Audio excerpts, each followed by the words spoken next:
Vamos conversar um pouquinho sobre o Evangelho de hoje? Olha só, é chegada a hora, no camarim bem adornado e abastecido das dependências de uma igreja, um pastor ajeita sua gravata de cetim. No rosto maquiado, ele estampa um sorriso amarelo. Ei, onde está a plateia? Por que o auditório não se encheu? Reclama. Meia hora depois, a contragosto, assume o palco da igreja, apresenta verbalmente o seu longo currículo, canta algumas das suas canções, prega utilizando um texto bíblico, propagandeia seus livros e CDs, recolhe para si algumas ofertas e vai embora murmurando: preciso escolher melhor onde ponho os meus pés. A palavra de Deus nos adverte que cada vez mais se levantarão líderes, inclusive religiosos, até mesmo dentro das igrejas, os quais manipularão a verdade da Escritura segundo as suas vaidades e conveniências. Não semearão o Evangelho puro de Cristo, mas qualquer outro que satisfaça aos seus sórdidos interesses ou lhes traga honra pessoal. Mas que motivações os levariam a adulterar a palavra sagrada que Deus nos confiou? Várias, certamente.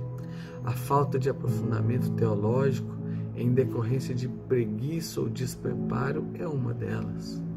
Mal começam a conhecer o que Deus revelou ao longo de séculos e séculos e já se jogam como mestres, sem cuidado ou comprometimento, sem preparo devido nesse caminho. Por causa disso, quantas pessoas acabam recebendo a verdade revelada por Deus de forma distorcida? Mas a principal e mais maquiavélica motivação se veste de piedade, mas se chama ganância. Ganância de poder, status, aclamação, ganância de dinheiro, conforto, privilégios. Em nome de Deus, vários desses líderes, chamados na palavra de Deus de lobos, usam máscaras de cordeiro para extorquirem seus súditos ou angariarem benefícios para si. Mas Jesus não era assim. O que ele pregava, ele vivia. O que ele combatia, de maneira nenhuma praticava. Quando ele ensinava, restringia-se à palavra do Senhor. Ele não mercadejava a Escritura nem o amor, ainda que isso lhe causasse perdas ou dor. Sua plateia variava de centenas a uma só alma. Abrangia desde mestres da lei até crianças de colo, desde prostitutas a militares, pescadores, estudiosos, pobres, ricos, leigos, cultos.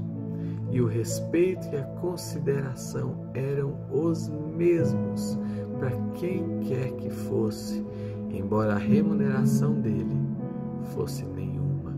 Jesus não tinha interesse próprio, apenas obedecia à vontade do Pai.